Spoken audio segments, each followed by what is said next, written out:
In the fabled land of Northern California, nestled in the Valley of Sacramento, two friends begin a journey to enlighten the world about their experience living life as a Xennial. But what is a Xennial, you may ask? If you wish to know, then follow them on their adventures. Welcome to the Xennial Chronicles. This is James. This is Mike.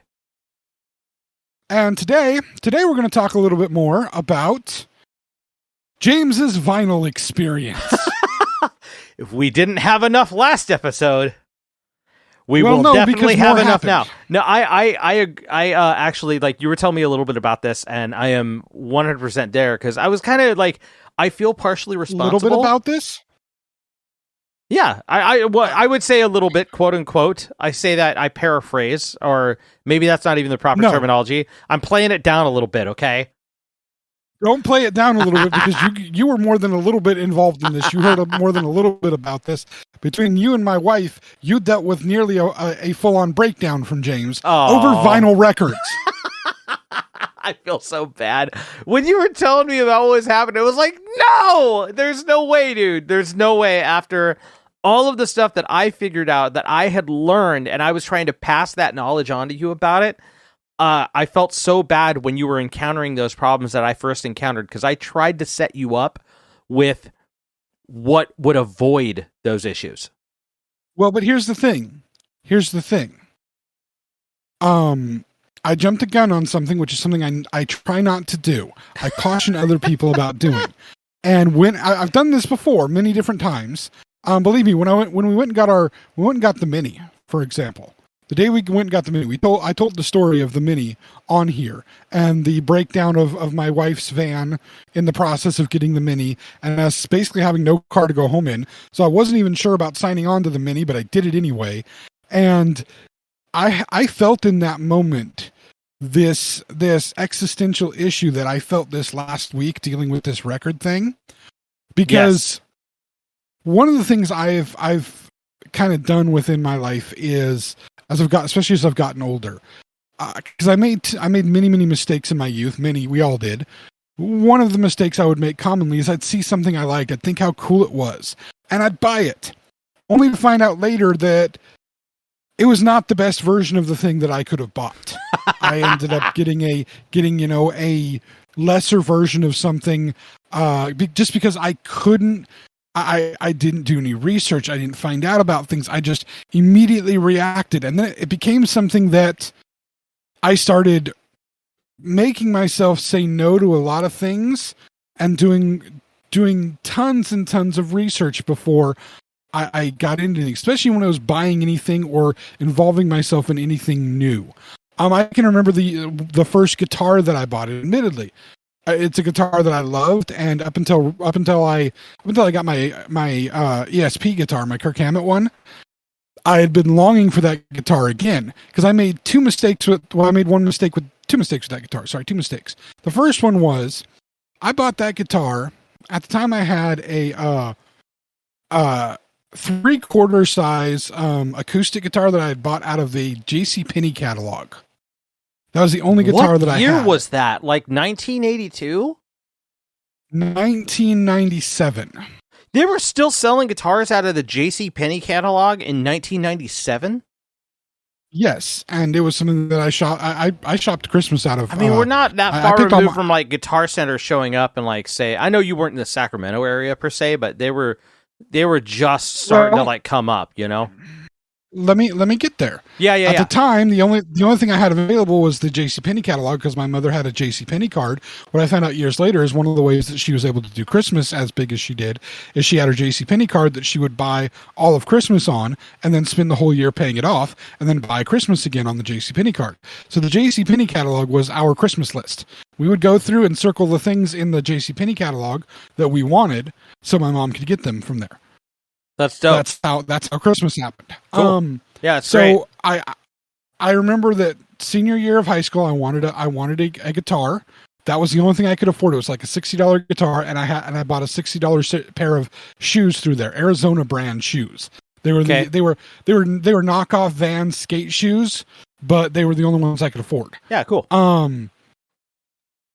So I get out of high school, I start into college, I start getting credit cards, start getting credit for things, and I come across a wonderful magazine that has more instrumentation stuff, Musician's Friend. Oh, and wow. I buy an Ibanez RG270 guitar out of that, and an amp that was by the band, or the brand name was Prime, for the amp that I bought. I don't even know. The amp was a piece of shit. I was going to say, the amp sounds like a beginner brand, just like shoebox piece. It was actually a pretty big amp. Like Prime and Crate. Crate was one of those companies that did that. Like they sold high level shit, but most of the stuff that everybody remembers from Crate is like, the little tiny shoebox guys.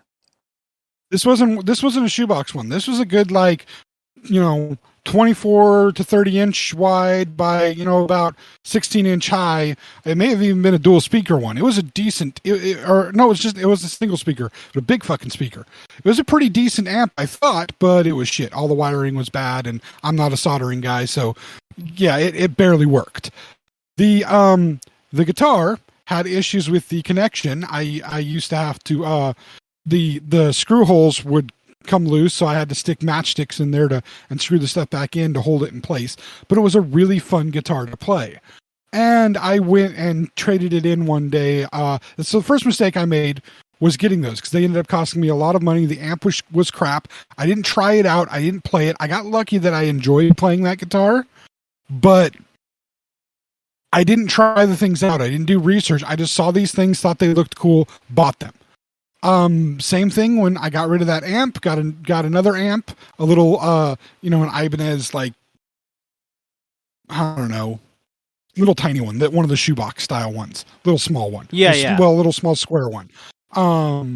Like the 15 or something like that. Anyway, I was thinking I was going to get, something for the guitar. I ended up trading the guitar straight trading it for a Epiphone Special 2. Nice. Okay. Which is just a piece of garbage. Well, I mean, no, the Special 2 has been kind of synonymous as it's another beginner guitar, but the RG which RG model did you have? The RG 1 series? 270. 270. Yeah, 2 series.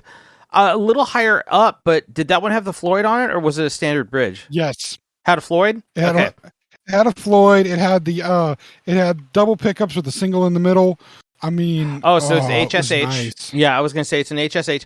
I actually did a downgrade as well. I had a Jackson, that was like we all make mistakes, man. I had the guitar I got when I was 16. My first electric guitar was, I think you may have even seen it, because I traded for a different guitar while I was working. It was at your Blockbuster. Van Halen wannabe, right? Yep. It was white on one. Oh, so if you're looking at the front of the guitar and it was sitting vertical, it was white on the right side and then black on the left side, and then in the middle it had this very Van Halen, very well. I say Van Halen wannabe, quote unquote, because that's what my dad was thinking when he bought it. He was like, "Ooh, that's kind of Van Halen-y," because I was really into Van Halen when I was a kid, and it had this weird like road cone orange, like warm orange Thunderbolt in the middle of it. It looked a lot more Poison than Van Halen. You know what I mean? Like, it wasn't hot pink, but it was like something that looked like it'd be sitting on side stage ready for the tech to hand to CC DeVille or something, However, on the guitar, it was just full of knobs and switches. Shit I didn't even know it was doing. And it turned out that the guitar that I had before I knew what it was, I traded it in for a Jackson Charvel, which is now, Charvel was its own company that I didn't know about, and I had a Charvel before. And then I purchased a Jackson Charvel, or a Charvel by Jackson, which was, Charvel was its own company, and then Jackson purchased Charvel. Now, Fender owns the company Jackson.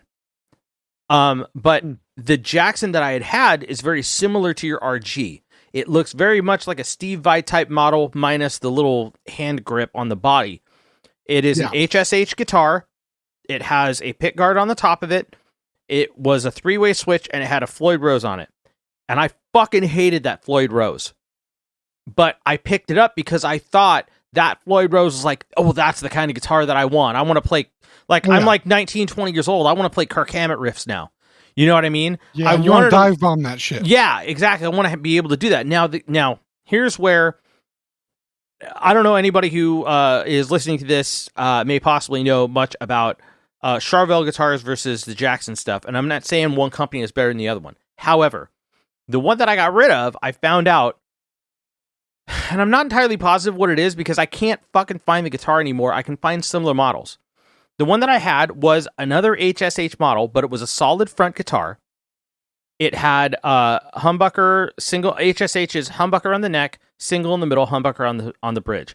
This one was actually... people who don't... Hold on. Yeah. For people who don't understand, if you're looking at the pickups, the things on the front of the guitar underneath the strings on an electric guitar, yeah, if it looks like there's two mashed together and then one by itself in the middle and two more mashed together, that's the two mashed together are the humbucker. The one by itself is the single. That one makes sense. Yep. And then the other one's a humbucker. Yes. Just for those who don't understand what the guitar lingo part of things, that's what he's referring to. Go on, please. Now, the ones that I have, though, the humbuckers, they were like covered. They looked like what were called EMG pickups, EMG style pickups, which you don't see the open coils. You just see this nice sleek cover over the top, nice black block right there. But the crazy thing I had that I didn't know, and I didn't know how any of them worked, was there were 4 switches on the body of the guitar near where the jack was and the pickup switch and the knobs. There were 4 switches that I had for that piece.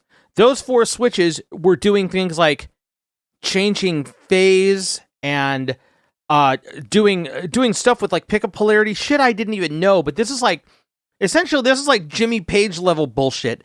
And I know that sounds, I know, James, you're not going to really be into this part of it.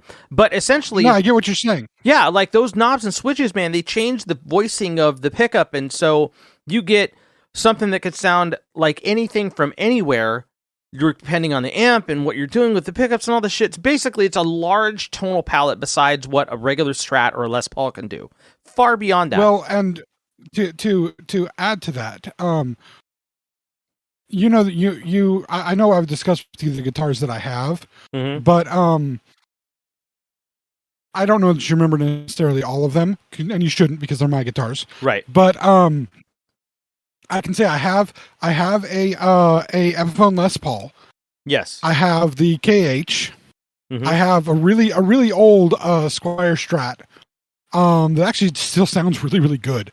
Nice. I thought about upgrading pickups and that, but it actually sounds really good and it plays wonderfully. It's just an ugly beat up blue thing. It's amazing. And then I have an Ibanez Artcore semi hollow body. And the reason, the thing that you know from this, because you can visualize all these guitars, you've done work on the Les Paul for me, so you know that guitar probably more intimately than all the other ones. Yeah, and I'm sure you've seen a couple of the KHs. You haven't seen mine personally, but you've seen a couple of the KHs in your work. Yes, I have. The reason I got all of those individual guitars is because each one of those guitars plugged into the exact same amp on the exact same settings. Each guitar sounds different. You can play the same shit on each guitar, same person playing it, so you're getting the hand feel and everything. Each of those guitars, because of how they're built, the pickups in them, what those pickups are designed to pick up for sound, the tonal qualities of the guitar themselves, each sounds different, and my goal with that was to have what that guitar has the capability of doing, and what people do, especially a lot now with the different computerized things that you can do to change your guitar tone. Besides all the different things that amps and preamps and effects boards and all that can do, is I wanted to have each one have their own different tone, so that if I was recording my own music and I laid down 4 different guitar tracks on a song, I had 4 different guitars to lay it down with. So even if I don't know how to do all of the different stuff with the computer programs and all of the different stuff with changing settings on everything, whatever else I have, I had 4 different tonal sounds right from the get-go that I could work with these 4 different guitars. And that was my entire purpose, was to have that capability. Sounds like this guitar had the ability to mimic that kind of thing within the same guitar just by those switches changing what the pickups do. Essentially, yes, that was the features of it. But one of the things that I ended up finding out was that all of these knobs and all of these switches were specific to a certain model guitar. And to this day, I have not been able to fully find a reasonable copy of that wasn't like a super, like, basically what I did was I traded this guitar in. I found out what the model was after. It is a Charvel, I think it's a Charvel Model 3 or Model 4 guitar. Have never been able to see it again, but I have seen multiple different types of bodies that are very similar to it, similar to the style that I've gone and looked for. But essentially, what this means is I'm never going to find this guitar again. It was a much higher grade guitar than the one I ended up trading for because I was a fucking idiot. And it's probably something that I've just completely missed out on. But funny enough, the reason why I was talking to you about your Epiphone, your Special 2, it's not so much about, like, I have like my own personal regret, but that's because my dad gave me that guitar. That was a sentimental value thing. It doesn't have to do with the actual like monetary worth or anything.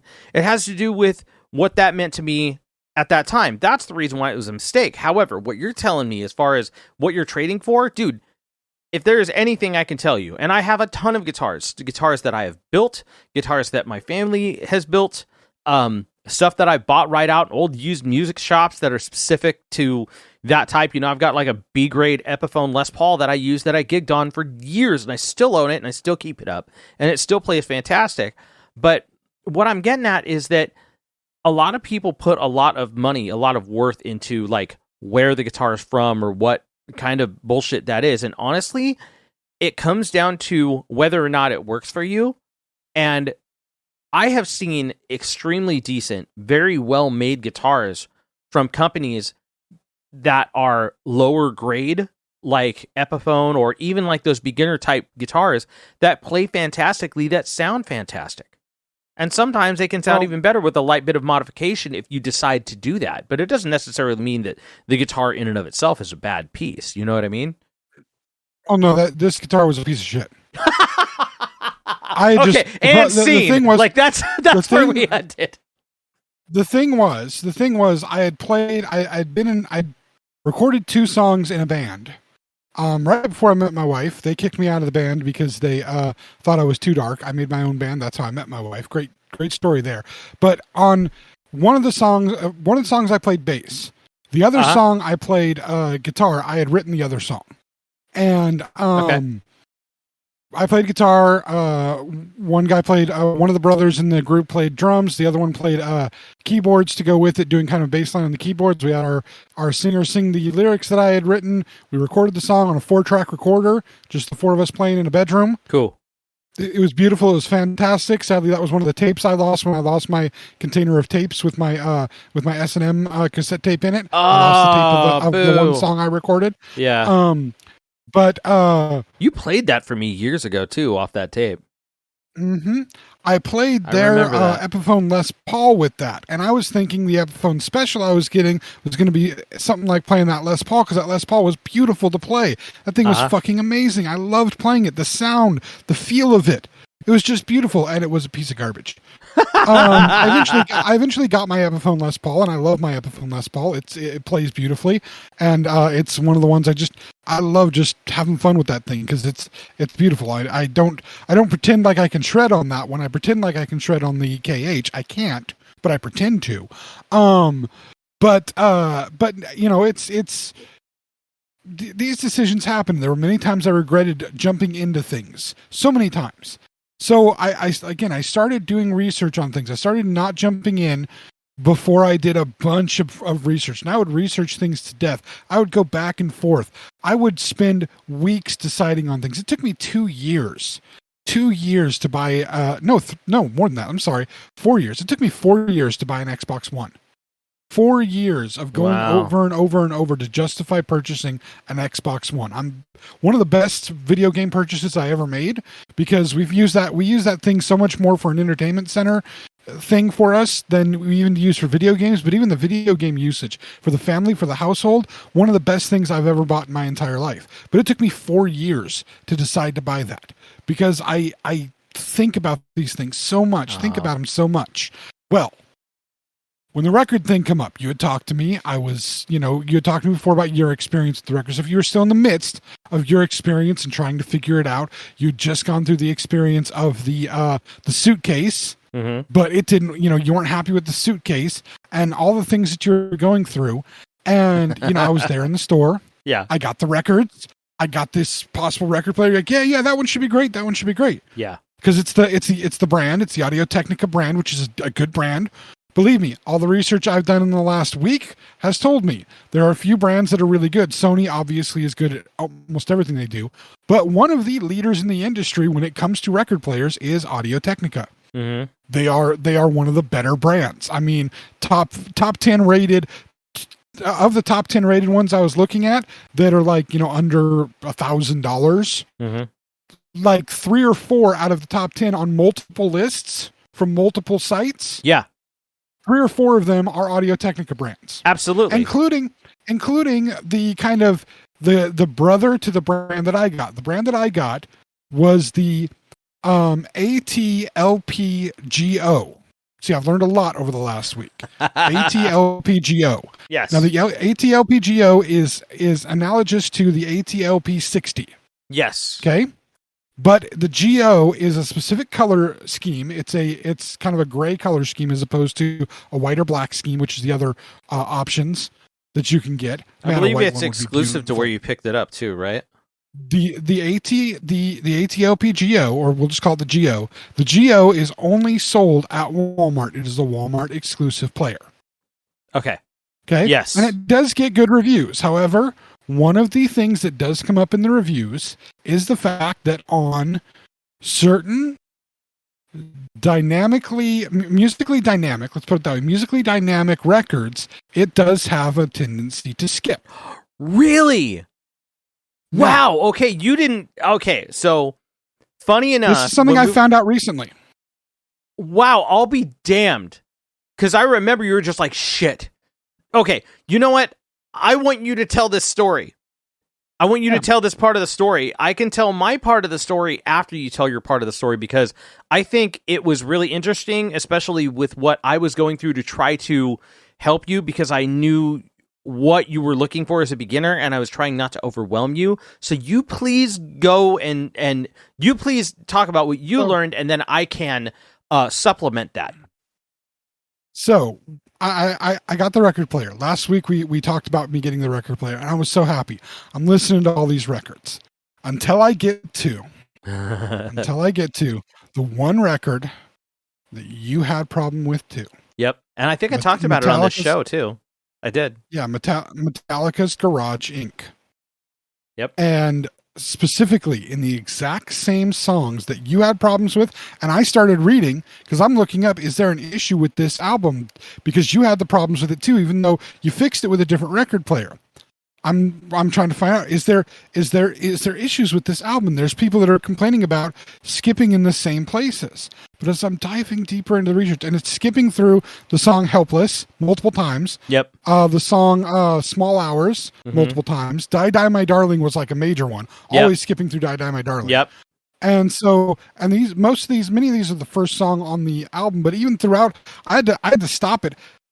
Helpless, it skipped like 5 times, and I was like, oh my god, I need to stop this and see what happens with the Small Hours. Beginning of Small Hours, it just kept skipping all over the place. I had to turn it off. I was just like, oh my god, what is going on here? And I start going through this crisis of, I bought this player because this was supposed to be a better quality player.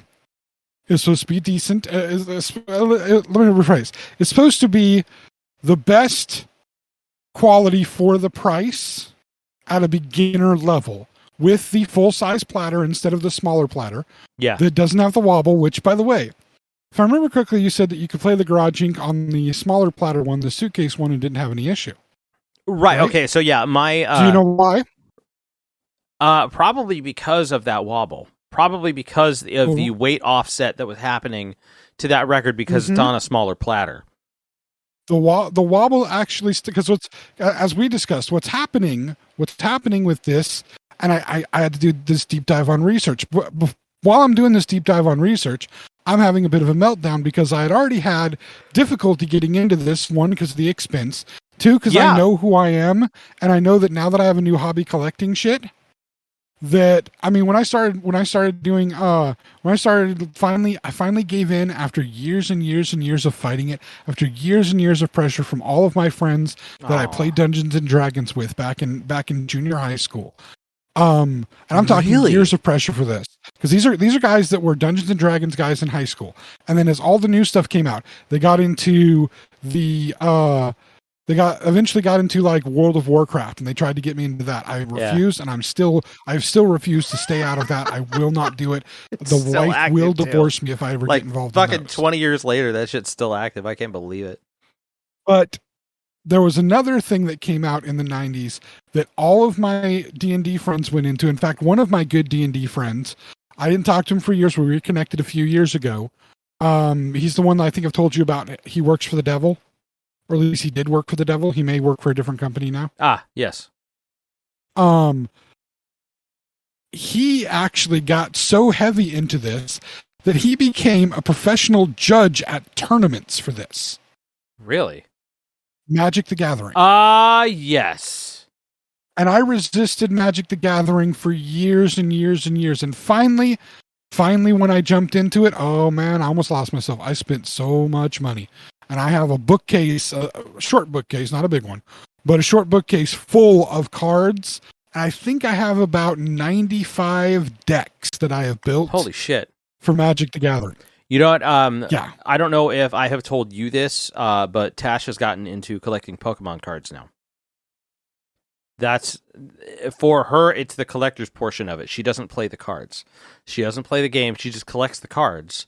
And she started with one specific series. I think she completed a couple of other series along the way, but she started doing that too, which is fine because now I'm collecting records. And what's funny is the cost can, depending upon what you're picking up, turn out to be relatively about the same. So it's nice to be able to be like, oh, I'm going to go look for, hey, look, I found this Hendrix record, or hey, look, I found a Toto record or something. And she's like, hey, I found a Radiant Charizard card or something like that. And they're both around the same cost. So I don't really necessarily find it to be that big of a deal, but I do find it funny that the card. Did you get into it for card collecting, or did you get into it for playing the cards? You're playing, yeah. 90. Did you say 96 decks? Did you say 96? Is that how many decks you have? 95, 90, somewhere between 95 and 100. Yeah. Oh wow. Okay. And I mean I love to be able to play with people who are not total dicks about it, because that's definitely, it's one of those areas where you have complete assholes when they're playing super competitive. You think that super competitive people are only in sports? No. They are definitely in nerd culture and definitely in Magic the Gathering. They are complete little dickholes. Basically half the people that you will probably encounter at any kind of a Magic the Gathering tournament, or even like a Friday Night Magic at a local comic shop that does that kind of stuff, half of the people there are going to be little Eric Cartmans. Seriously. Just total doucheholes. And so, I got into that, stepped back from that once it became too much of an issue. I've always had my Star Wars collecting. It's gotten worse over the years to the point where I've had to stop some of that. I knew this would be something that once I got into collecting, I would go full bore on it. I would spend way too much money on it. I would be hunting things out for it. And so I was cautious. I was nervous. I was scared to get into it. I've been fighting it for years. And I wasn't fighting getting into records because, oh, I hate vinyl. So many things are so much better. It was literally, I know me as a collector. And I know that it's going to be a hassle for me. I know it's going to be something that will become consuming for me. And so, I still did it. I bit the bullet. I did it. But now, all it literally took, because it was such a difficult thing for me to agree to do. Yeah. It felt so weird, and I jumped into it. I didn't spend time thinking about it. I haven't been thinking for the last 2 or 3 years, man, at some point I might want to start collecting records. Man, I want to do it. It's literally, my wife finds the chipmunks. My wife finds Load. and all the other ones, and like you're gonna be you need to do this now. This is the universe telling you need to do it. It's like and normally she gets me with, because she's learned. I've explained this on here, but she's learned the way to get me to get involved in something, to get behind something.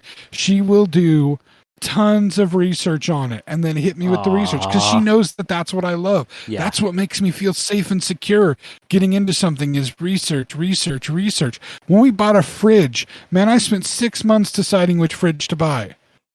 And our fridge was in the process of dying, and I waited till our fridge basically died to get the fridge. Because I searched all over the place. I searched every possible way we could get a fridge.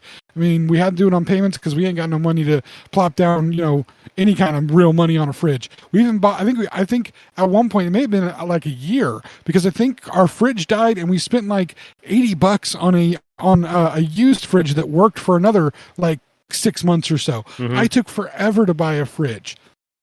I took a long time even choosing out the Mini, even though I felt like I was kind of pushed into it on the night of. I'm glad for it, because I love my Mini, and I will probably do my best to only drive Minis as my personal vehicle for the rest of my life.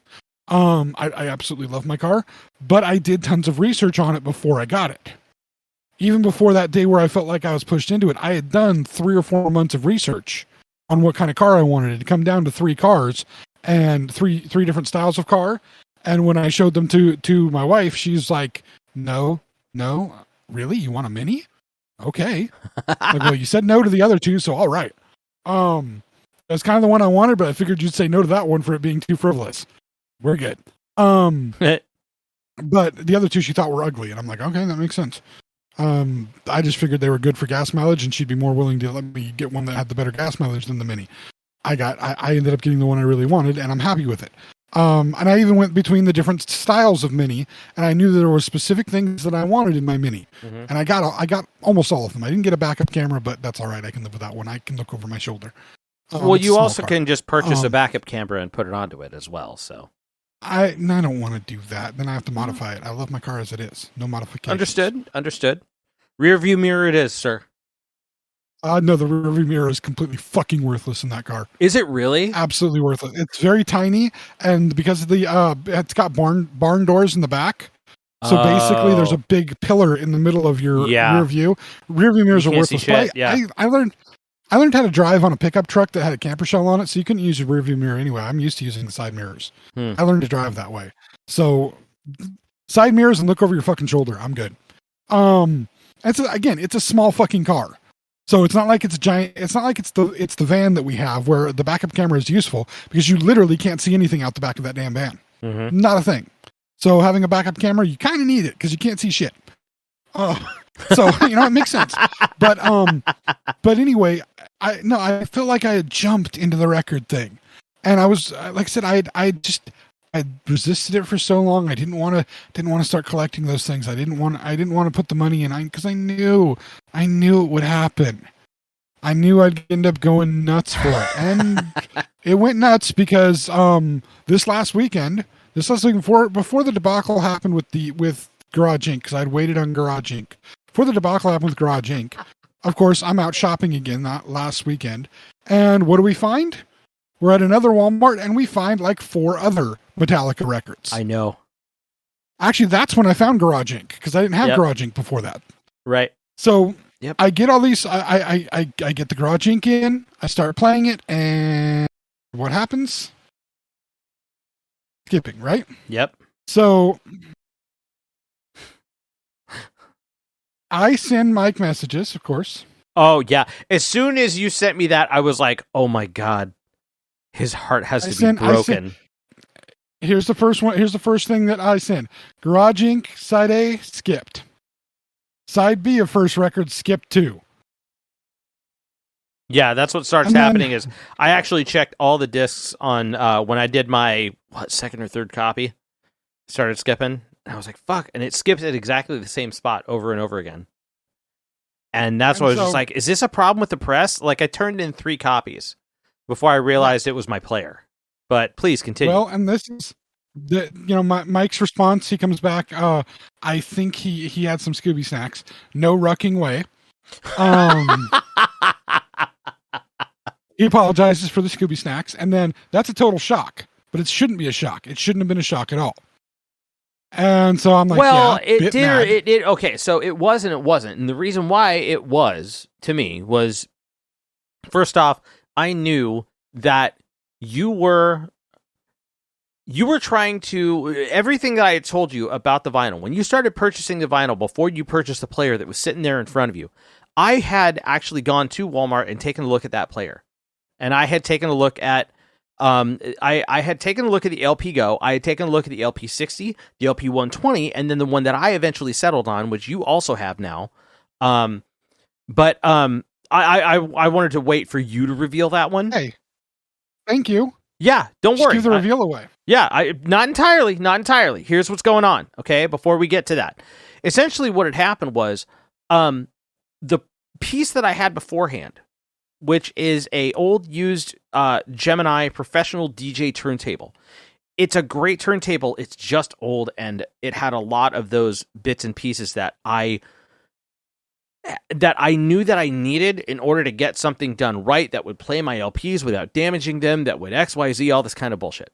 Now, there is a unit that I had that I knew, the next unit that I knew I wanted, which I had researched those 3 units, and there were ones that I figured would be like, okay, yeah, that'd be good enough, but I want something that's just beyond that, because I want something with, an exchangeable, I want something with exchangeable head shell. I want something that I can do some extra adjustments on that were outside of the parameters of your standard consumer turntable. And the reason why, the place where I really learned the lesson was when the one you were telling me about, the little suitcase one, the Crossley we were talking about a little bit ago, we picked up a Crossley brand piece when I was looking at other turntables. And the reason why I wanted something more than that was because I learned how reliable the Crossley played, and it played better than my pro grade piece, but it didn't sound very good in any respect. It sounded like trash. The audio output was terrible. But I knew that I wanted those little tiny speakers. Right. I knew that I wanted something essentially the next step beyond what I thought would be good enough. And so when you asked me, when you sent me that text, hey, is this one that will work? I was looking at the unit that I had, at the budget that I spent, and you were looking at what you were looking for, and I thought at that moment, hands down, completely honest to whatever in control being of the universe there actually is, okay?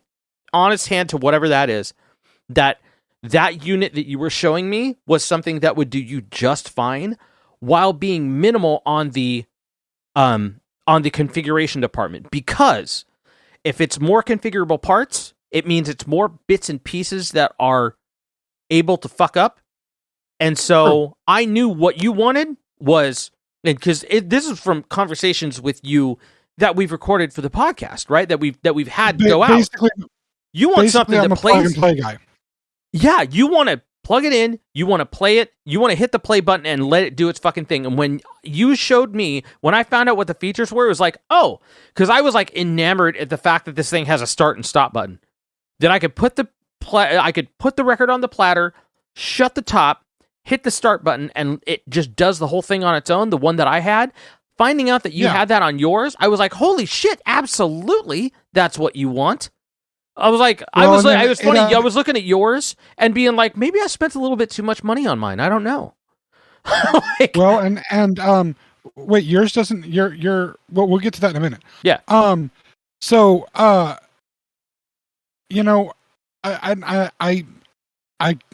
was wanting something that was something to start out with that was going to be good, that wasn't going to damage the records, that was going to be, again, the plug and play type of thing. But the goal is it still has to be able to play what I want it to play. And this is one of those moments where I've had these moments where I've gotten a basic model of something and realized later that maybe I shouldn't have gotten the basic model. Maybe I should have gotten just a slight upgrade. And it's it's taught me to in most situations to, again, do that research and find out that maybe the little extra bit of money for the slightly upgraded thing that, yes, may have a few more moving parts and may require a little bit more work, may give you a better situation to where if you spend a little more to buy this slightly better one now, you may not have to upgrade from your basic one later. One of the examples that this has happened with for me and is an example you wouldn't have a full understanding with is my vape products that I use. That's fair. When I've upgraded into different vape mods, I do tons of research on those, and I specifically look for things that have. I have specific things I look for. I won't go into detail about those, but I will find what will be the minimal acceptable that I will take. And then I'll usually go 1 or 2 grades slightly above that, knowing that that will give me more time before I have to upgrade again. Then, you get what I'm saying here? I just go a little bit higher than exactly what I'm looking for, so that I have a little more features. Sometimes features I don't even use, but that has those few extra features that are just kind of nice to have and gives me a little bit better product, a little bit more longevity. I spend a little bit more money then, but I have something that does better for me in the long run of things. And so it comes, you get that idea of price for value. And I will say, for many record needs, I'm not going to say most, but for many record needs, the one that I got, the Audio Technica that I got from Walmart, is a really good beginner system, especially if you're just getting into it and you intend to spend a whole lot more money on a better record system later, a better player, a better, setup later. It is a good starting out. It's a better starting out than the little suitcase units, for sure. Especially because it also has Bluetooth connectivity. So you can hook up your Bluetooth speakers to it, your Bluetooth headset to it. There's a bunch of things that are really nice about it. It's not a bad product. However, the problem that it has, and we're going through this because I tell you that I'm a bit mad. Let me go back to the discussion. I tell you that I'm a bit mad. And you asked me the key question here. Something that I didn't think about, I didn't know about, because before this, I hadn't done my research. I had just bought something. This is the question that set me off, that got me thinking. And this is the lesson I want to bring to people listening to the podcast. Okay. You asked me one question, and it totally reverts my whole thing. Is your stylus adjustable at all? I was wondering if that was it. You add onto this, my player has an adjustable counterweight to set the proper downward pressure and anti-skate adjustment as well. You may have that. Right. And then I said instructions. You said you could look up you could look up my manual, which, by the way, there wasn't a real manual. I learned my lesson today. There wasn't a real manual with mine. There was 2 pieces of paper that had instructions to start it, and that's it. Because the tone arm is not adjustable on the Audio Technica Go. There is no adjustable tone arm. It's just a standard arm that comes over with the thing. Very lightweight, exceptionally lightweight. Right. In fact, so lightweight that certain dynamic music will cause it to basically, it'll cause the needle to pop up, the arm to pop up, and when it does that, that's when you're getting your skipping, because it's so lightweight. Now it's lightweight because you don't want to damage the record, but the problem with the lightweightness of it is, again, if you have in the grooves of the record, if you got too many high points, it's going to pop up and not sit in there properly. That's what's getting your skipping. That's a really basic version for people to understand that don't fully understand. The needle's popping up because the bumps in the ridge are too high. You know what's really funny? I've been wanting to bring this up. I'm going to interject real quick because it has to do with what you're talking about. It's a little piece of musical history, specifically including a band that you absolutely loathe. So you're going to really enjoy this. So the second Led Zeppelin album, actually, there is a very collectible, very first retail release pressing of Led Zeppelin 2 that is very sought after. And the reason why it is because skeet shooting? No. So here's what happened. On the listen back of a retail release of that album, after it went to press and it was mastered and it was, put out, and Mastering processes includes limiting and certain dynamic range issues and stuff like that to stop things like what you're talking about happening with your record skipping, right? But there's obviously different grades of record players and all that kind of shit. Now, the funny part about this is literally what you went through with your record player and having to upgrade it is what actually affected the professional output of the pressing of one of the biggest records in 70s rock history, or late 60s. I think it's late 60s, 68, something like that. Anyway, I'll move on with this. So essentially what happened was the manager of the band, and I can't remember his name, and he was big. I don't think it was Amit Ertegun, but it was somebody else. But one of the biggest managers, an A&R or A&R or something like that for the band, was listening to one of the first run retail press of Led Zeppelin 2, and it started skipping tracks. It started jumping on the record player he was using. So he gets infuriated. He's pissed because he's like, how could you let a release like this come out like this? You guys need to relimit the record. You need to redo it so that it actually is controllable, and so you can play it on standard record players. This is bullshit. So what ends up happening is Led Zeppelin 2, the record, on all subsequent presses, has reduced dynamics output because of this complaint from literally the manager of the band at the time. The funny part is, the reason why he was calling and complaining about it was because he was playing it on his daughter's practically toy record player that's about the same grade as the little suitcase Crossley pieces.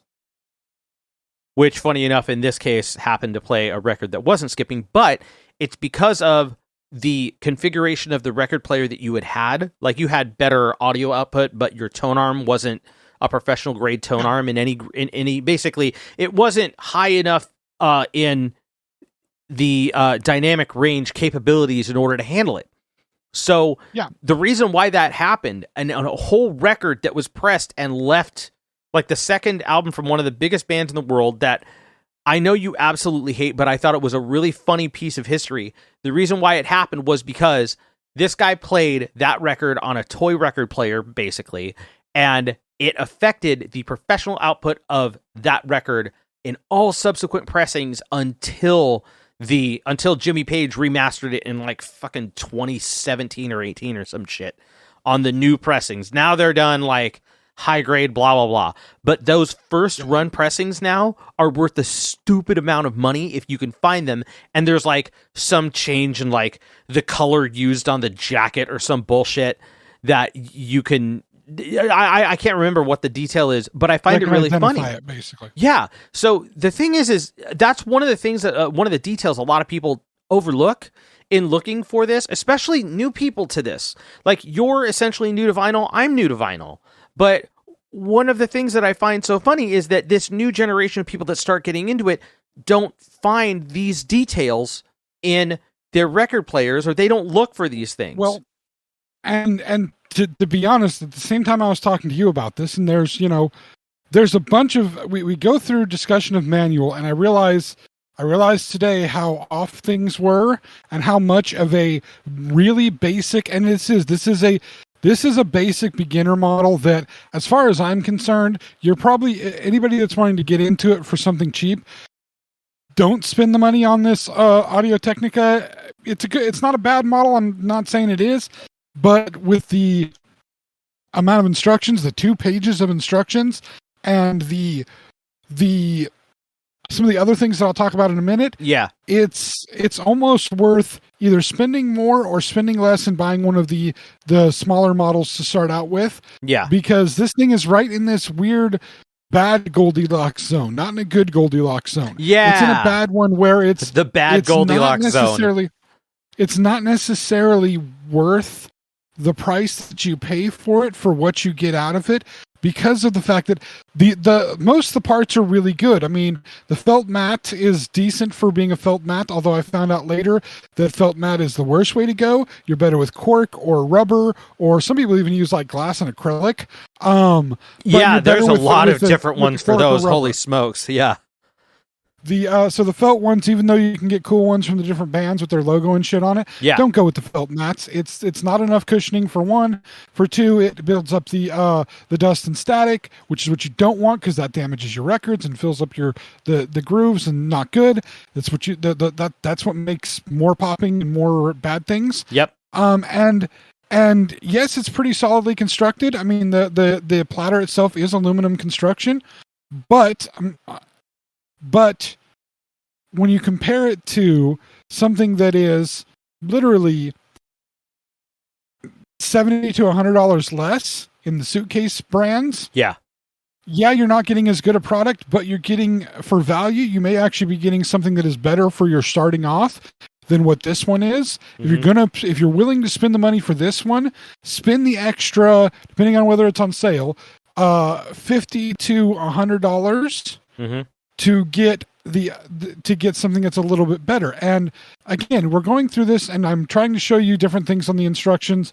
And you were saying something about having a counterweight on the back of my tone arm. Yeah. Okay, so at least the counterweight is not adjustable. Right? There is really one technically, but it's not adjustable really anyway. So and here's the thing. Like I said, as I'm talking to you about this, I'm talking to my dad on the phone. Yeah. You say, when you picked up the upgrade to what I had, an upgraded version, which is the one that you have. Yeah. You had to adjust it a bit, but you're not getting any skipping. And so we go through. I'm pissed. You asked if I have cleaner. Don't have that yet. I was trying to go over all of the first thing I go for. Yeah, I go through all the possibilities, and I think I shared this with you at one point during the text feed that we had going on between each other. Essentially, one of the things that I learned is when you are problem solving, you start with the cheapest problem first. So the first thing you're thinking of is their dust or their grime or their dirt. Well, the records are fresh, so absolutely not. Well then what about on the needle? What about the head shell? What's the next piece? Like, what's causing it? And so as I went through and I went through the possibilities of what could be done that either spend time or the lowest amount of money, it eventually hit the point that it's okay, this seems like the player. And I hate to say it because I felt like if I were to state that, I'd be breaking your heart with the amount of time and money and stress that you had spent worrying about this being the problem. Like worrying about having to spend as much as you have to in order to enjoy just fucking sitting and playing it. Like, you could bust out your phone and play the same fucking music at a moment's notice on a billion streaming fucking platforms with no problem. And I knew that you were making a jump into very uncharted waters, and those uncharted waters had such a great payoff at the end. Like, learning how to swim in those uncharted waters, I knew that there was a lot of payoff to it. So I didn't want to say anything that would just break that motivation. I didn't want to do it, but at the same time, when it came down to the fact that it was like, I think it might be your player, I hated to say it because you had spent so much money on it, and you were stressing about whether or not that'd be the case. And it's funny because I started stressing about it. Like, on your behalf. It was crazy. You had the stress when you were dealing with yours. Well, yeah, my stress was just like, the thing about my stress is that I'm just like, well, I'm just going to figure out what to do because I know that there's a way of doing it. I look at this and I look at this situation, I go, there's fucking so many people that do this on a casual, if not like audiophile grade level, and they do it and they make it affordable for themselves. So what steps do I have to take to make it to that point? And problem solving is just, to that degree, problem solving is my thing. I get off on problem solving to that degree. So it wasn't really that big of a deal to me because I'm enjoying the process of learning how this stuff works and making that happen. But that doesn't mean that everybody does. And there's a lot of people that deal with a lot of things in their lives. And I know that you have a lot that you deal with. There's a lot that you've dealt with. And I was trying to be as considerate of your of your situation as I possibly could, and possibly even a little over considerate, if I may say. I mean, you can be a little more brutal with me. It's okay. I can take it. Yeah, I just didn't want to say, hey, what you bought that I told you with. I just wanted to say, like, what what you bought that I told you to. I didn't want to say what you bought that I told you to buy was shitty equipment. That just feels bad on my end, you know. Well, and I would have been a little bit like, dude, you said to buy it, but I understood that you were in a time press. I was in a time press. Neither one of us had time to do any research. And here's the thing: you didn't necessarily recommend a bad product. I'm not saying this one is a bad product. Right. It's just not the right product for what I was looking to get. And like I said, I was talking to my dad at the same time and telling him that I'm doing research. We research mats and we go through discussion with changing the mat work. Would that make a difference? Yeah. Probably not, because the problem that we're having, and my dad gave me another key. So you gave me one with the adjustable tone arm. And I'm thinking to myself, I've had so many different things where, again, adjustability, the ability to change things out, the ability to modify, is a big deal for me. Like, again, I can harken back to my vaping stuff. What I use for vaping is I have a specific tank that, because I have a tank for the liquid. I have a specific tank that has a deck in it to rebuild the coils. Because again, we've gone over vaping in here, but a quick recap. The liquid goes into a cotton or sometimes metal mesh material where it goes through a coil. The coil gets heated up. It vaporizes the liquid. That's what vaping is, basically. Yeah. Basic example. A lot of the stuff that they sell nowadays has pre-built coils. The coils are built for you, the metal coil, and the cotton's already put in there. You put in the pre-built coil thing. You use it till it doesn't work anymore. The cotton's been fouled or the coil breaks, and then you put a new one in. Okay? Gotcha. The one that I have, the tanks that I have for myself and for my wife, are tanks that you can build your own coils and put your own coils in. Now, I don't wrap my own coils anymore. I buy pre-built metal coils that are just the metal coil itself. I put them into the deck, and then I put the cotton through them, and you can re-cotton the coil multiple times before the coil's no good anymore, and then you switch out the coils. But okay. I buy these ones specifically so I have control over putting the coils in myself. I taught myself how to build the coils, how to put them in, how to maintain them, so that I could change the things out for a lot cheaper, a whole lot cheaper, and I could do it whenever I wanted to, depending on getting the flavor right when the cotton fouls up and gets burnt, or when it burns apart and there's no more cotton in there. I bought those specifically for the ability to have some level of customization. I can change the type of coil that's in there. It'll give me a different hit, a different feel. I can do more with it than the ones that you just have to screw in whatever pre-built coils. And I was rushing when I got this. I got the records. I wanted a record player. I didn't wait. And instead of researching, instead of looking, instead of finding something that had more capability to it, I bought what was available. And so as I'm talking to my dad about this and saying I'm having this problem, you know what my dad says? Out of the blue. My dad says, why don't you just tape a quarter to the tone arm? That's what we used to do back in the day. If your needle was skipping too much, just tape a quarter to it or whatever. I'm like, you're adding counterweight. Yeah. Just tape a quarter to it. That's what we used to do. I'm like, holy shit. So this is a problem that used to happen. Oh yeah, all the time you get these kind of things. The only thing you could do with the tone arms back then is to tape something to them. People used to use quarters because it was cheap and easy. I'm like, you just gave me the next piece of the puzzle. The piece of the puzzle I need is I for what I'm going to want, for me to not have to want to upgrade within a year, for me to not have to be searching for the thing I want, I need something that has adjustability. I need something that has the capability for me to affect a difference in it. And this thing that I have, the only way to affect a difference is to tape a freaking coin to it. That shit's not going to happen. And so I kept diving into research. And what it came down to was the one that you bought, which is the LP3, right? That's the one you got? Yes. The LP3, it's still the Audio-Technica. The Audio-Technica LP3 has a fully adjustable counterweight, and it has the capability to switch out the cartridges so you can get different needles, basically. Different styles of needles, completely different styles. It does.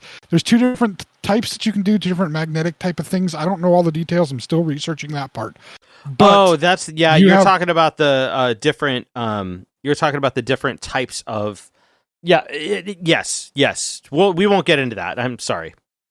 That's too much detail. Yeah, that's super deep. Yeah. But I started looking at this, and I'm like, this seems to be the one. It is more money. Of course, it ended up, it was a little bit more money, and then, of course, I didn't make a decision immediately because I was waiting. And one of the downsides of waiting to make your decisions sometimes is that the price goes up, and the price went up by $50. I was so heartbroken. I was like, dude, it's like, I wasn't trying to tell you to bite because I didn't know that the sale price was going to end literally that night. I had no idea. And when you showed me, I looked it up. I was like, fuck, it's back up another 50. I thought they were clearing them out for like holiday season, but apparently they weren't. They were just throwing them on sale. I had no idea. No, and knowing my luck, by next week it'll be down again, but that's all right. I will live with making my decision when I made it. And I got to a point, like, you know, I thought about buying a refurbished one because the prices were better. And it came down to, this is the message I sent. This is when I was just like, I wasn't sure what to do yet. Everything I've sseen about record skipping issues is to first clean the record, then second adjust the record player. But my current player isn't adjustable. And that's what it came down to was I searched over so many things, and you clean the record, make sure the record is good, and then you adjust the player. I can't adjust this player. So if I have any problems in the future, I have a player that's not adjustable. Right. So now you're taping. It's funny because I remember you told me your dad said to tape a quarter, and I went, a quarter is too much. Wait, tape a dime. Because a dime splits the difference. Yeah. I'm just like, well, the penny's heavier than a dime. Start with a dime. Because a dime will add like maybe a gram worth of weight. It's not that much of weight, but you need to have like it's really, so one of the things I found out while I was researching what was going on was that your stylus on that player, on that original player that you had, and the stylus on this one are interchangeable, and they work at the same weight. They work at 2 grams of weight. That's what they're designed for. They're the same type of stylus, and they're the same. The difference between the two is that like the one that you have now technically is like a little bit better high end and a little bit better low end, but you may not even hear that depending on the system that you have, and that is a factor. No. So that being said, I knew that they worked at that weight, but it may just be that you need a little bit more. So I was like, okay, well, if you just tape the dime to the top of it, it probably isn't a big deal. But at the same time, I'm like, that sounds kind of jank anyway. Like, nobody should have to do that to play their records. With a dime attached to it. Right, exactly. You shouldn't have to do that because who knows, like, how much weight is that dime going to be? Can you measure it? Is it too much for a record? And from what I've learned today, by the way, I was able to like quiz one of the employees of a local record store and be like, so like, I learned how often you should clean it if you're even doing casual play, as far as records are concerned or styluses. I learned if you're talking about doing wet clean or dry clean, like how much do you have to do. And I'm watching this guy clean his records, and he's doing like sonic cleaning on like groups of like 5 or 6, where it literally throws sound at the record while it's sitting vertical, and it pulls the dust off of it into a chamber. And then there's like a wet cleaning setup where you literally like put, you spray record cleaner on it, and you sit there and wipe the living piss out of it with a microfiber cloth. And he's pressing down on this thing and moving the rag over the grooves to the point where I'm like, damn, dude, like, and he's doing it because he's getting, fresh records coming in from God knows how many buyers, and he is just working into these grooves on this thing. And so I'm looking at this and going, okay, these have to be pretty fucking resilient. Like, this really shouldn't be a major deal then if you're running a needle at like 2 to 3 grams worth of weight across and be able to, I'm thinking about like all these little different details and shit. And here we are thinking about all of the little bits and pieces and settings, but at the same time, like, you shouldn't have to worry about all those little details with a record player. That's the point that I'm getting at. Talking about all these little tangenty details. You should not have to worry about these. You should be able to hit the play button and let it go. Well, and that's just, again, to carry on with what I was saying at that point, I was saying it's just a frustrating hole I find myself in. They had some awesome parts to it, but it's also exactly the hell that I was worried record collecting would be in. And what prevented me from getting into it for so long. I was having that moment of like, shit. But then,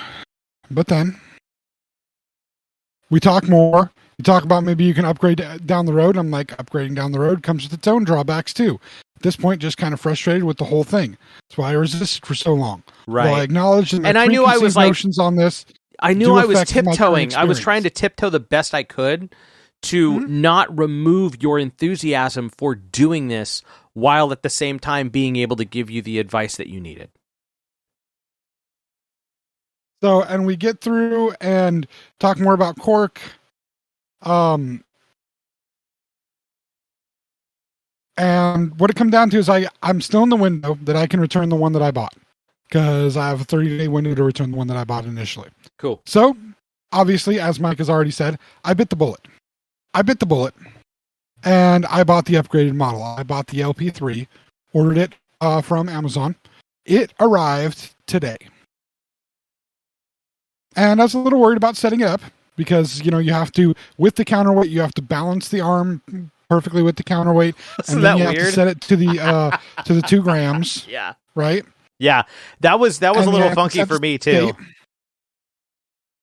And that was a little hard because, I'm sitting there looking. I set it sideways so I can look at it. I'm like, is that balanced? Turn it a little tiny bit. No, it's not. Put a level on it. Don't No, let the needle that's not, touch anything. Don't let because you have to take the cover off the needle because that's extra weight, and so you have to make sure that the thing is balanced right without that extra weight on it. And it's like getting it balanced. And I got it balanced. I'm like, okay, good. Oh shit, I'm not on the. I don't have it set where I'm supposed to have it set. Well. Once it's balanced, it should stay balanced. Just keep it on the cradle for keep the tone arm on the cradle, and I can move it. I moved it to where it needed to go. I go to start it, and it's not plugged in. I'm like, oh shit! So I plug it in. I make sure I turn the thing around. With this one, you have to turn the platter 10 times to set the motor or whatever. You gotta set it to make sure that it's even. Mm-hmm. And so, also make sure that you're not twisting the belt when you put it on. Yeah, I make sure that the belt is. I twisted the belt the first time I did it.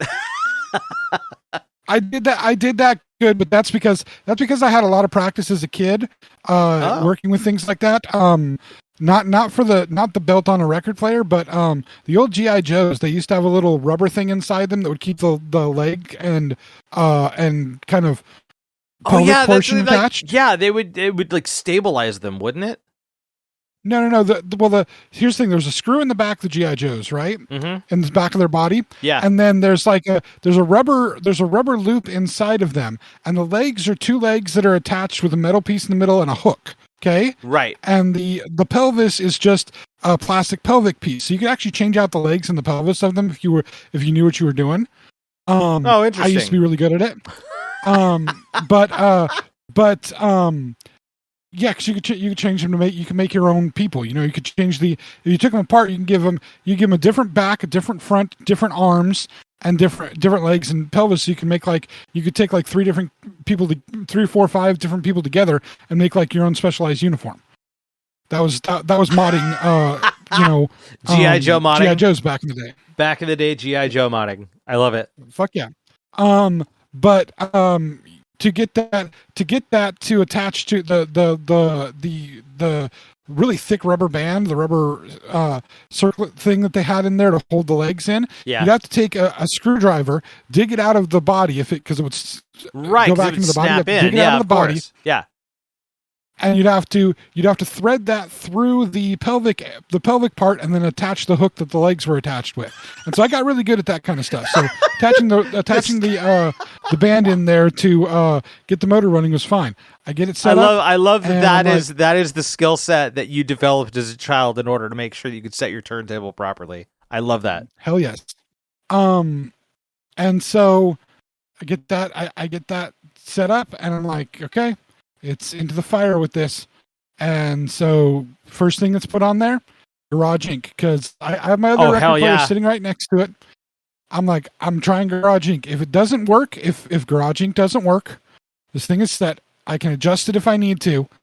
If Garage Inc. doesn't work and I can't adjust it to make it work, this has free returns on it because it's from Amazon. I'll send this shit back and I'll deal with the less expensive one. I'll deal with the other one until I'm ready to really pay to upgrade to something major. Yeah. Yeah. And I turn it on. And by the way, I love the cartridge that's in there that has the needle in it. Like I told you when you sent me video of it, it looks like a freaking dragon. Yeah. The shape of it makes me think of a dragon. I pushed the button because mine does have a push button start. Yours does too, right? Yes. Yeah, it's the exact same. This is the first record player I've ever had that had a little push button start like that. It's so cool. Oh God. It's amazing. It's the dumbest thing to be all excited about, but I fucking love it. It's so cool. Because I literally was, one of the things I didn't want to get into records for was terrified of putting the needle down. I used to be terrified of it as a kid. I never messed it up, but I was terrified of doing it as a kid. And so, I didn't want to do that on a record collection that I had bought. I pushed the button and I have it on, what am I listening to? I'm listening to Die Die My Darling as the first song, knowing that if it's going to skip there. Listen to Die Die My Darling. Perfect sound the whole way through. Fuck yeah. Listen to the rest of that, the whole side of that record. Pull that one off, and I'm like, all right, now I need to listen to Helpless. Put on Helpless. Nothing. I'm even waiting. I'm waiting for the guitar solo to start, because that's one of the places you talk about it skipping. And it did for me. Nothing.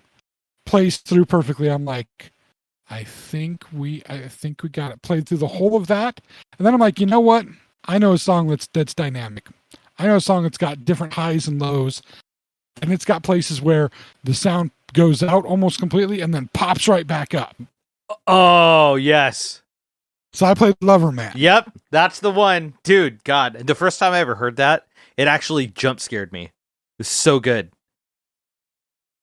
Now I know to expect it, but the first time I ever heard it, I think it was like 16, 17 years old. Boom! It just comes in like out of nowhere. Absolute nowhere, from dead ass silence. So good. I love that song. Yeah. So get that. Get the Merciful Fate medley, which is also very dynamic. No issues, no problems. And I'm like, yep, I'm sold. But here's the kicker.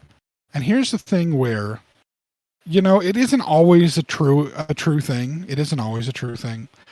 But when you're dealing with certain items, there are some giveaways sometimes that one item is possibly better than the other. Especially when you're looking for something that has stability, right? Of course. Stability, strength, those kinds of things. Yeah. When there is a marked difference in the weight between two products. Yeah. Moreover, when there's a marked difference in how big the instruction manual is for two products. Because I have a book that's an instruction manual in multiple languages, mind you. Yes. Multiple languages, but even in the one language that I can easily understand, it still had like 10 pages of instructions where I had 2 pages of instructions with the other one. And the heaviness, when it arrived and my wife brings it inside from outside, she's like, hey, your thing's here, and it's heavy. She wasn't even able to carry it. She was kind of dragging the box it was in. It was in, multi-layered box. Yeah. Being from Amazon. Mm-hmm. But like it was heavy. And I carried it upstairs and I'm like, damn, this thing is heavy. The box, way bigger than the box for the other one. And it is a much, much heftier system. Yeah. Than the other one. I mean, much heftier. And just the weight of it just felt like, you know what? Yeah, I think I feel a lot better about this. But the idea of the customization, and so this is kind of the lesson I wanted to bring forward with this is, for anybody that's listening to this that is looking to get into vinyl, if they feel that need, or not even just vinyl, but anything like that, do your research. And find the thing that's going to give you the most capability that's still within your price range. Because that's the thing that makes me the happiest about this. Again, like I talked about to you, and I relayed these messages.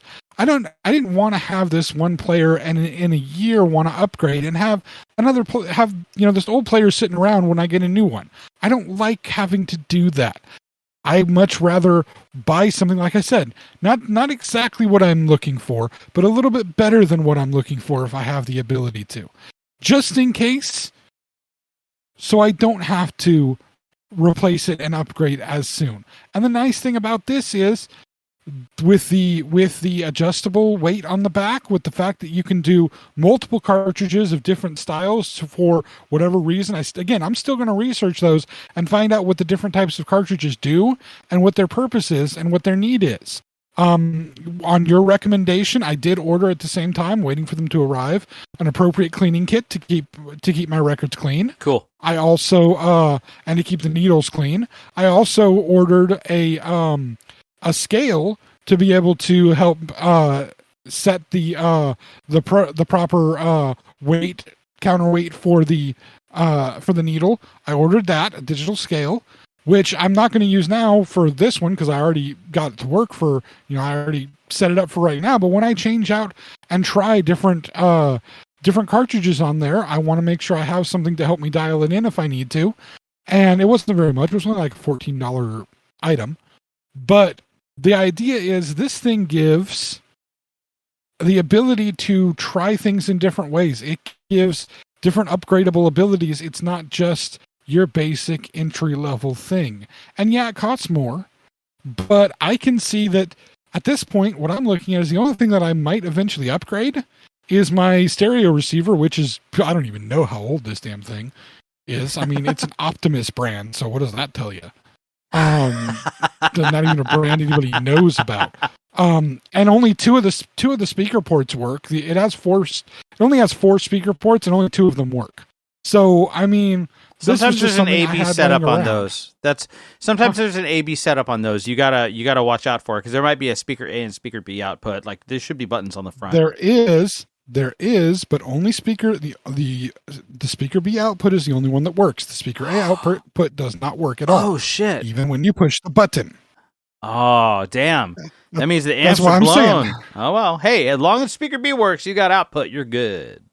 I got that, and I got the 2 old ass speakers that I have, and it at least makes sound for right now. But what that tells me is, eventually, I can spend the money not necessarily on another record player, because what else do I need for the record player? This will do. Actually, there is one other thing I might need, but that's only if I get really niche, and that's another speed.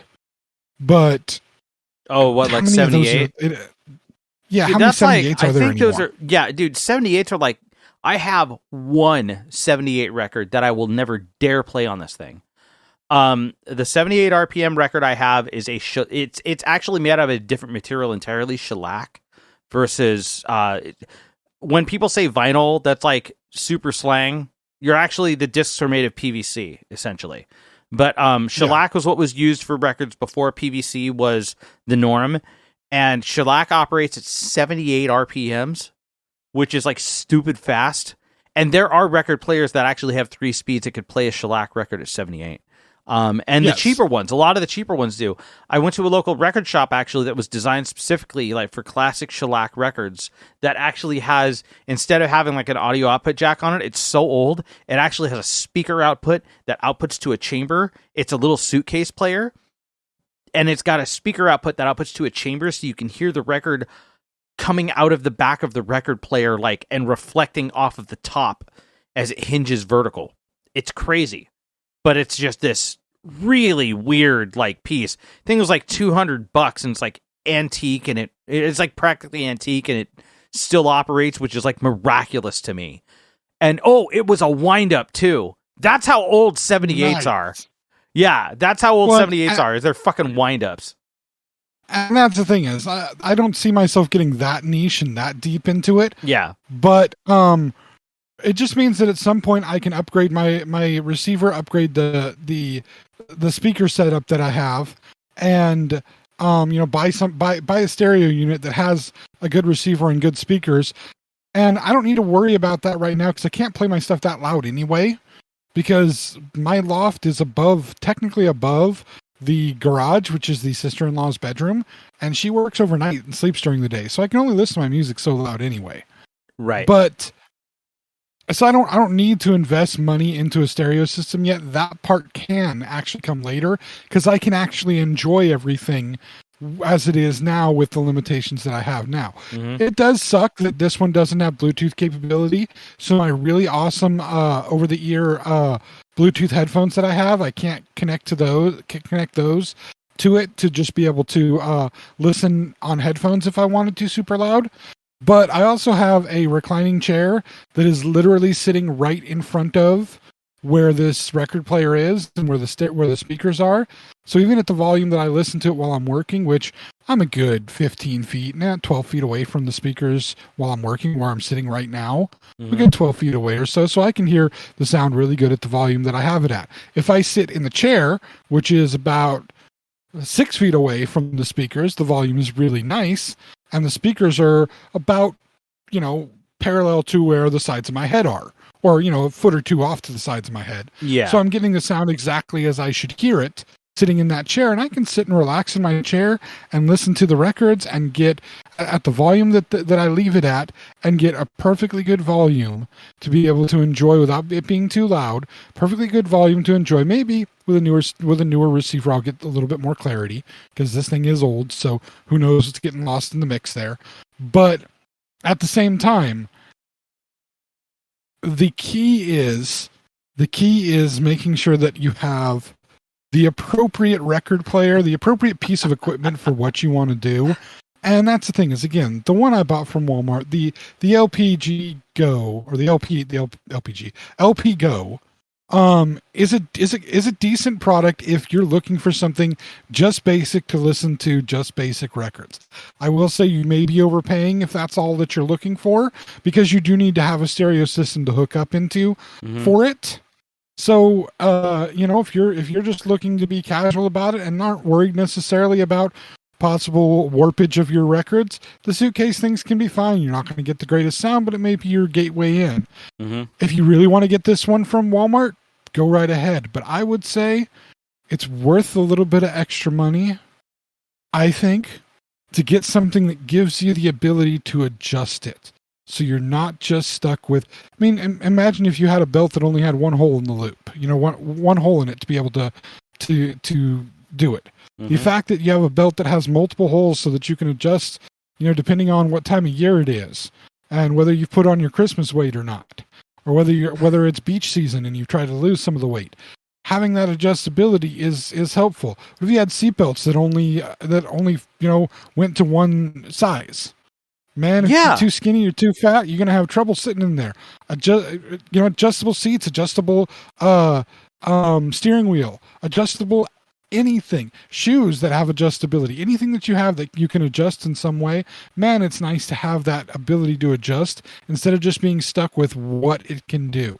And that's in this, especially when you're dealing with something that is a physical medium like this that literally requires motion and the interpretation of that motion into electrical signal. You want to make sure you have something you can adjust to get the signal right. Absolutely. Well, here to not necessarily to counterpoint, but to supplement what's going on here. I would personally state that if you're going to get into this hobby, make sure that you get a player that can handle the awesomeness that comes off the vinyl. Because that's, to be completely fair, what may have happened in your situation. The music was just too damn good for your record player to handle, so you had to upgrade it in order to be able to hear it properly. You're stealing my shit. Is that what I was doing? Hold on. I've had that in the bank for like 30 minutes. My shit. I was waiting for a time to drop the line. So yeah, let me read the actual exchange. Oh yeah? This is Mike. Okay, yeah, I think this is a volume issue. Kick, especially low end, is really prominent in the EP alone, and that reinforces the consideration in the rest of the album. So I'm talking about the Garage Days Revisited EP, which is that's the part. That's what Helpless is part of. And then I said, "Yep, going into the solo too, and out of the solo." And then I said, so basically the dynamic range of this album is beyond the capability of this machine to handle properly due to the construction of the arm. Or, in simple terms, the heaviness of Metallica keeps bouncing the light-ass needle. Yes. Stealing my shit.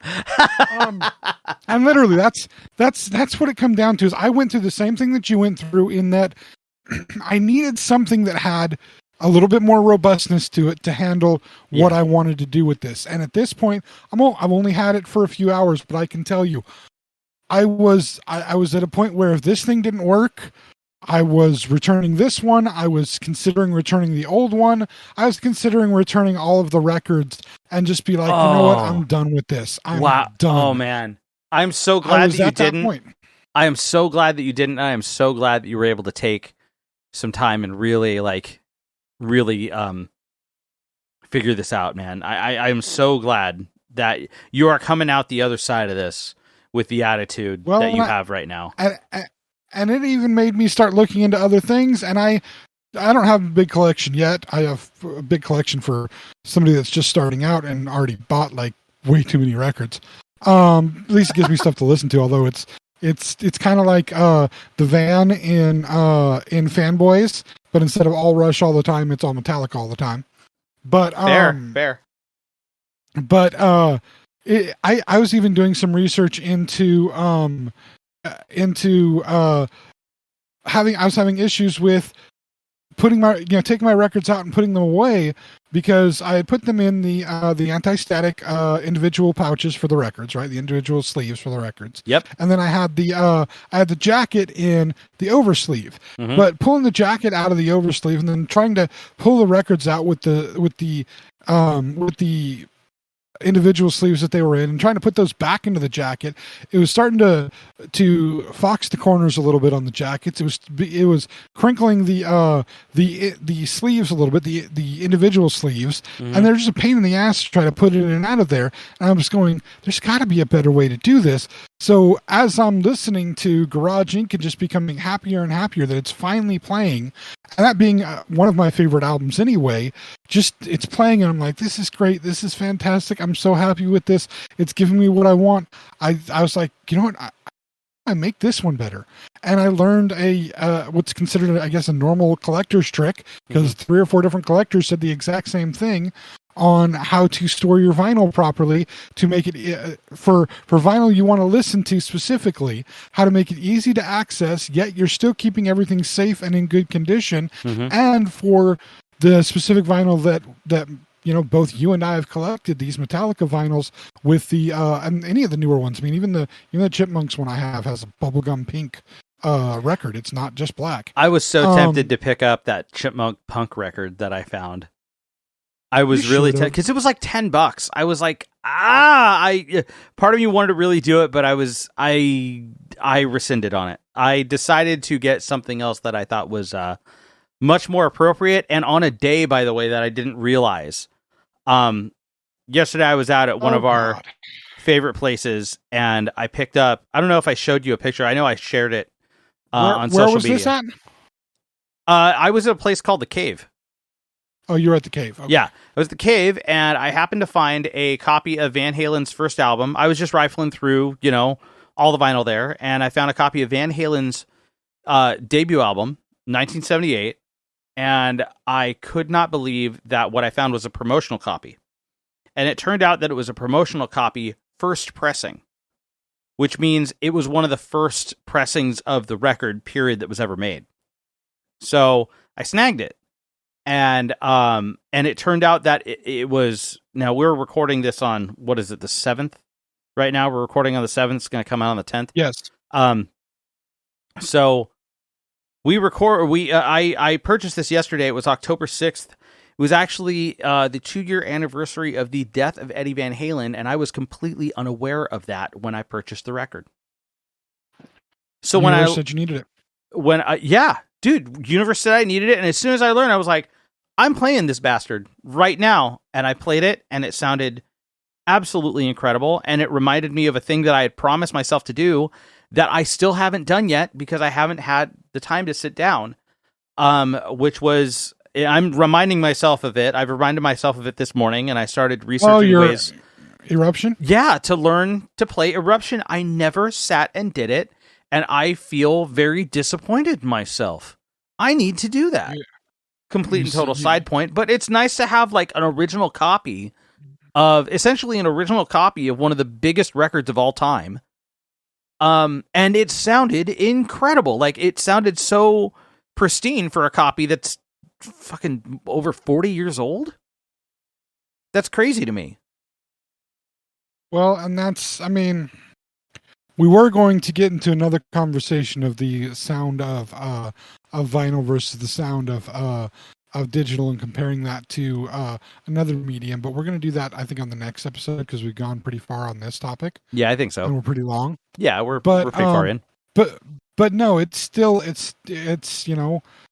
to be able to find that. And one of the nice things is, unlike cassette tapes, which is really what we kind of, as much as our parents had records and we may have dabbled in records a little bit as kids, cassette tapes were very much our personal introduction to owning music. Yeah.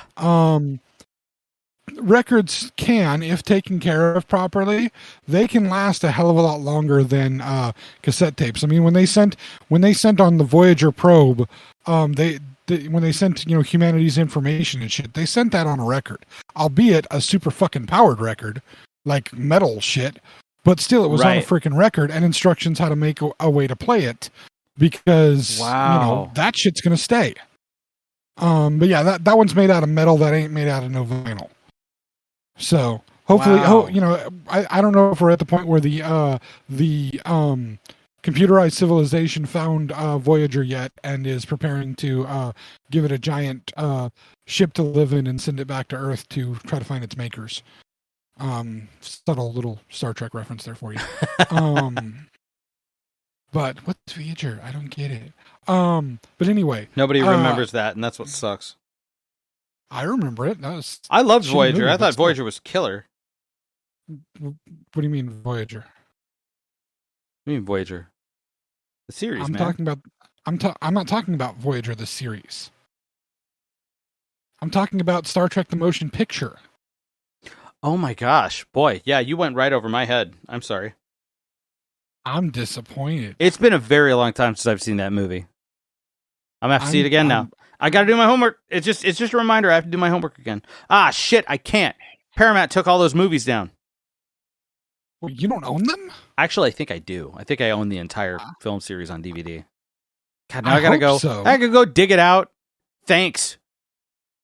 I hope so. Reminding me what I've missed out on for years. It's been a while since I've seen those. It's sad when the Star Wars fan has to school the Star Trek fan on Star Trek. Oh, fuck you. Although you could be one of those that's just a series fan and not the movie fans. I'm a movie fan and not as much a series fan. So as far as Star Trek goes, I know the movies really, really well. With the exception of there's one Next Generation movie that I've never actually seen all the way through. Oh, which one was it? Nemesis? Insurrection. No, I've seen Nemesis. Oh, Insurrection is... it's all right. I know. I mean, it sucks because it sucks that Insurrection is so because F. Murray Abraham is in it, and he is he's fantastic. Yeah, he's the only part I've seen. He's incredible in that film, but the rest of it just doesn't feel. It doesn't even feel like an episode. Like, it just feels like it's filmed better, but it's very. I don't know. It's very lackluster in its storytelling. Nemesis was. I thought Nemesis was fucking great, though. I liked Nemesis, but I'm not a Star Trek fan, so Nemesis was okay for me. There's a lot of people really didn't like Nemesis. Yeah, apparently that one did even worse than Insurrection did. But I liked Nemesis, and there's a lot out of Nemesis that was like major canonical happenings. You know? That and Ron Perlman, which anything Ron Perlman's in, I'm glad for Ron Perlman. So, with the exception of Sons of Anarchy, whole different story. But anyway, I was just so blown out when I learned like 20 years later that was Tom Hardy. Yeah, that's Tom Hardy. Yeah. Tom Hardy was the clone of Picard, and then the main Riemann that is working with him is his name just escaped me, and I just said it. Ron Perlman. Yes. In heavy makeup, as always. Yes. Today I just learned too that like the star of She-Hulk was in like the sequel to Ginger Snaps. Interesting. Yeah. But it took me years to realize that the president of the Federation was Red Foreman. So I mean, these things happen. But anyway, hopefully we've educated you a little bit on. I'm transitioning back to the vinyl talk. I was going to say random Star Trek a little bit on trivia at the very end of the vinyl episode. records. Yeah. Hopefully you now, if you're going to experience vinyl, maybe you do some research like I didn't. And I'm glad that now I did, because I've learned a whole lot of stuff. I mean, I did a deep dive. I looked through, I'm going to say, at least 50 different websites trying to find things out. And honestly, I can say that, again, the one that I initially bought, okay. The one that I have now, the one that Mike has, honestly, if you have the little bit of extra money to start your beginner level there, this is a true good beginner level. If you're just somebody who's going to listen to, if you're just somebody who wants a player to listen to records occasionally, but if you're going to listen 2 to 3 times a week, or like me, 4 days a week, while I'm lucky enough to sit in my home office and work, and as long as I don't got to make any phone calls, I have the record player. Like I said, it's about 12 feet from me, so it gives me a reason to get up every now and again, stretch the legs, don't sit in the same place all at once, so I don't get swollen ankles or anything. Make sure I get that movement, and to have that music and be able to enjoy it that way. It may be worth it for you to spend a little bit more money, buy a little bit better product that you can have it grow with you, as opposed to you having to grow out of it. Yes. And that's maybe the best way to start an investment on something like that. Have something that can grow with you.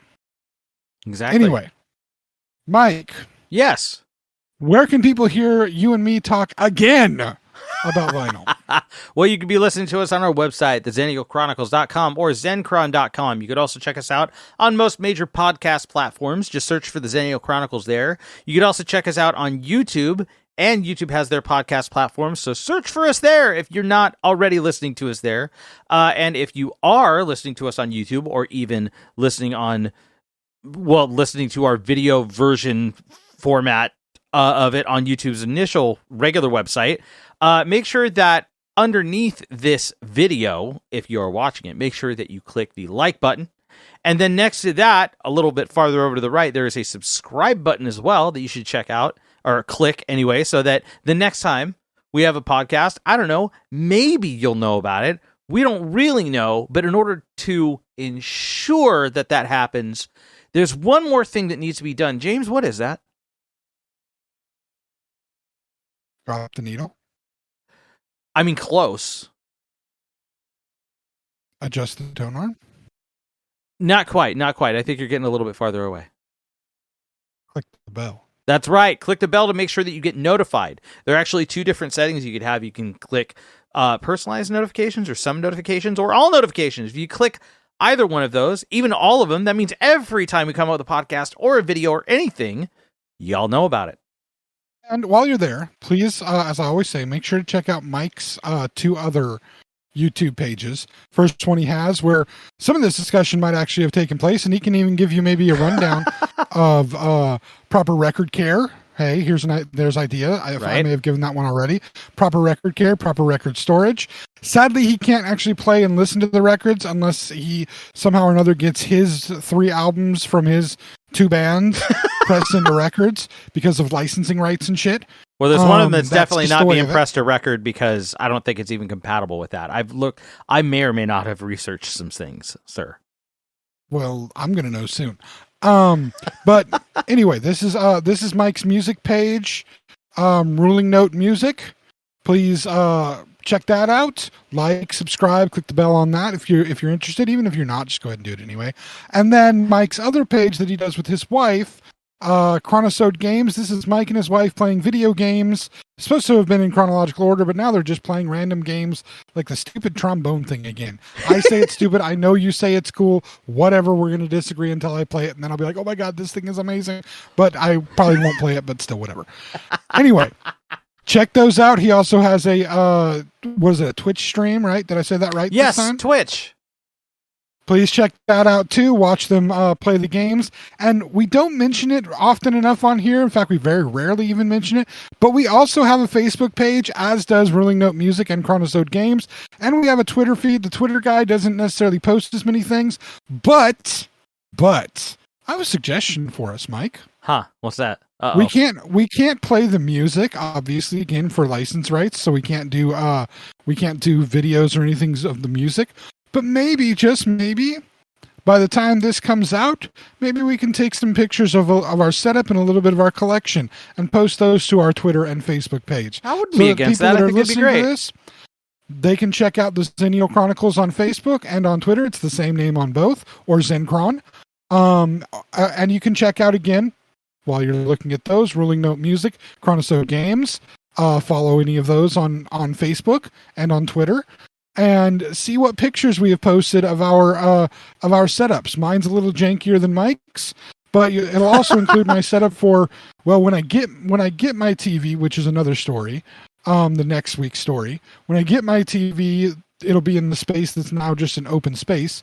But you can see some of my my gaming collection as well as part of the pictures, and heck, I might even take pictures of some of the other miscellaneous Star Wars effects that are in this office of mine, just to give you an idea of where I sit when I'm working. Maybe we'll get some pictures of your office too.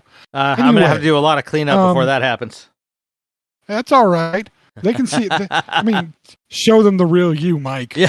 Show them the real you. I can't even tell you how many times I had to, when I was coming over there, when we were in the garage studio, I had to make sure that my chair had enough room and there wasn't a bunch of stuff on it. Yep. That's just, that's, you and I would have fun if we had to share the same space for any length of time. Oh my God. We did do that, and we did have fun. We did have. Did you ever put that bed together the entire time that you were there? Or the futon bed? Or did you just have the mattress on the floor the whole time? I think the futon bed is actually put together out there right now. No. I'm talking when we lived together 20-some years ago. Oh, dear God, no, I didn't. I was 20. Yeah, it was just the mattress on the floor, wasn't it? Yep. Anyway, thank you all for listening, and we'll be back again next week. You have a good one. Thank you for tuning in, friends. The journey continues next week.